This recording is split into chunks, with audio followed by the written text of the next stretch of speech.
மத்தேயு அதிகாரம் 20. பரலோக ராஜ்யம் வீட்டெஜமானாகிய ஒரு மனுஷனுக்கு ஒப்பாயிருக்கிறது. அவன் தன் திராட்சை தோட்டத்துக்கு வேலையாட்களை அமர்த்த அதிகாலையிலே புறப்பட்டான். வேலையாட்களுடன் நாள் ஒன்றுக்கு 1 பணம் கூலி பேசி அவர்களை தன் திராட்சை தோட்டத்துக்கு அனுப்பினான். 3ஆம் மணி வேளையிலும் அவன் புறப்பட்டு போய் கடை தெருவிலே சும்மா நிற்கிற வேறு சிலரை கண்டு, நீங்களும் திராட்சை தோட்டத்துக்கு போங்கள், நியாயமானபடி உங்களுக்கு கூலி கொடுப்பேன் என்றான். அவர்களும் போனார்கள். மறுபடியும் 6ஆம் 9ஆம் மணி வேளையிலும் அவன் போய் அப்படியே செய்தான். 11ஆம் மணி வேளையிலும் அவன் போய் சும்மா நிற்கிற வேறு சிலரை கண்டு, நீங்கள் பகல் முழுவதும் இங்கே சும்மா நிற்கிறதென்ன என்று கேட்டான். அதற்கு அவர்கள், ஒருவரும் எங்களுக்கு வேலையிடவில்லை என்றார்கள். அவன் அவர்களை நோக்கி, நீங்களும் திராட்சை தோட்டத்துக்கு போங்கள், நியாயமானபடி கூலி பெற்றுக்கொள்வீர்கள் என்றான். சாயங்காலத்தில் திராட்சை தோட்டத்துக்கு எஜமான் தன் காரியக்காரனை நோக்கி, நீ வேலையாட்களை அழைத்து பிந்தி வந்தவர்கள் தொடங்கி முந்தி வந்தவர்கள் வரைக்கும் அவர்களுக்கு கூலி கொடு என்றான். அப்பொழுது 11ஆம் மணி வேளையில் வேலை அமர்த்தப்பட்டவர்கள் வந்து ஆளுக்கு ஒவ்வொரு பணம் வாங்கினார்கள். முந்தி அமர்த்தப்பட்டவர்கள் வந்து தங்களுக்கு அதிக கூலி கிடைக்கும் என்று எண்ணினார்கள். அவர்களும் ஆளுக்கு ஒவ்வொரு பணம் வாங்கினார்கள். வாங்கி கொண்டு வீட்டெஜமானை நோக்கி, பிந்தி வந்தவர்களாகிய இவர்கள் 1 மணி நேரம் மாத்திரம் வேலை செய்தார்கள். பகலின் கஷ்டத்தையும் வெயிலின் உஷ்ணத்தையும் சகித்த எங்களுக்கு இவர்களை சமமாக்கினீரே என்று முறுமுறுத்தார்கள். அவர்களில் ஒருவனுக்கு அவன் பிரதியுத்தரமாக, சிநேகிதனே, நான் உனக்கு அநியாயம் செய்யவில்லை.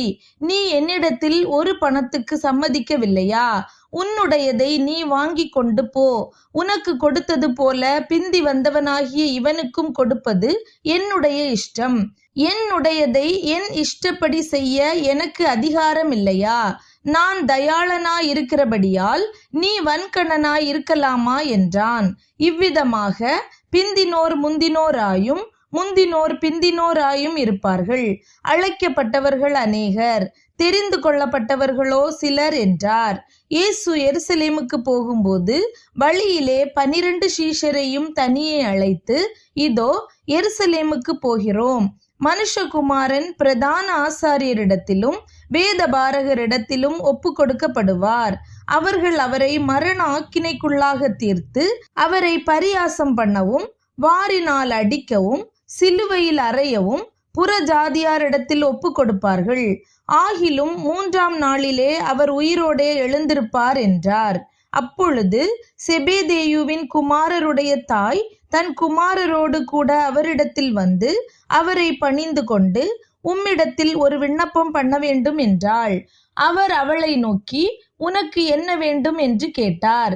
அதற்கு அவள், உம்முடைய ராஜ்யத்திலே என் குமாரராகிய 2 பேரில் ஒருவன் உமது வலது பாரிசத்திலும் ஒருவன் உமது இடது பாரிசத்திலும் உட்கார்ந்திருக்கும்படி அருள் செய்ய வேண்டும் என்றாள்.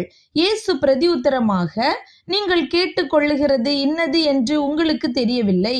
நான் குடிக்கும் பாத்திரத்தில் நீங்கள் குடிக்கவும் நான் பெறும் ஸ்நானத்தை நீங்கள் பெறவும் உங்களால் கூடுமா என்றார்.